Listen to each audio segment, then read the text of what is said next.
আরে আমি আজকে তো এই ছোট গিফটটাই পেয়েছি। আরে এখানে তো একটা মুকুট দেওয়া রয়েছে, কিন্তু এই বালতিটা তো অনেক ভারী মনে হচ্ছে আমার কাছে। ওই শহর এখান থেকে এই ছোট গিফটটা তো আমি নেব, তুই চলে যা এখান থেকে। আরে এই বালতিটা তো অনেক ভারী মনে হচ্ছে, এটা তো কোনোভাবেই তোলা যাবে না। তখন যদি আমি এই ছোট ডাব্বাটা না নিতাম তাহলে আমি এত টাকা পাইতাম না। আরে বালতিটা কত পাতলা, এই দেখো উঠে গেল, আর কতগুলো টাকা আমি নিয়ে নিলাম। এখন তো আমি এই ছোট ডাব্বাটা তুললে ঘড়িটা নিয়ে নিব। উই ইয়ে, দেখো বন্ধুরা আমি তুলে নিয়ে নিলাম। আমি তো যে করে হোক পাতলা বালতিটা তুলে আমি চুরিটা নিয়ে নিব, কিন্তু তোর এই ভারী বালতিটা তুই কিভাবে তুলবি? হা হা হা।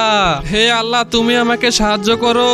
এই তো আমি তুলে ফেলেছি, আর দেখো আমি সোনার চুরিগুলো নিয়ে নিয়েছি।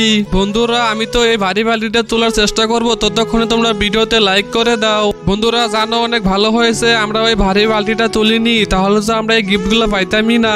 হ্যাঁ তুমি ঠিক বলেছো। হে আল্লাহ, তুমি আমাকে সাহায্য করো। তার আগে মাকে তো আমরা সবাই ভালোবাসি, আজকে দেখি সেই মাকে ভালোবাসে কে কে ভিডিওতে একটি লাইক করে চ্যানেলটি সাবস্ক্রাইব করে দেয়। আসলে আমি দেখতে চাই তুমি মাকে কতটা ভালোবাসো, আর কমেন্টে অবশ্যই আই লাভ ইউ মা লিখে যাবে। আরে বন্ধুরা ওই দেখো ও এই ভারী বালতিটা কিভাবে তুললো। বন্ধুরা এই বালতি আমি তুলিনি, আমাকে আল্লাহ সাহায্য করেছে।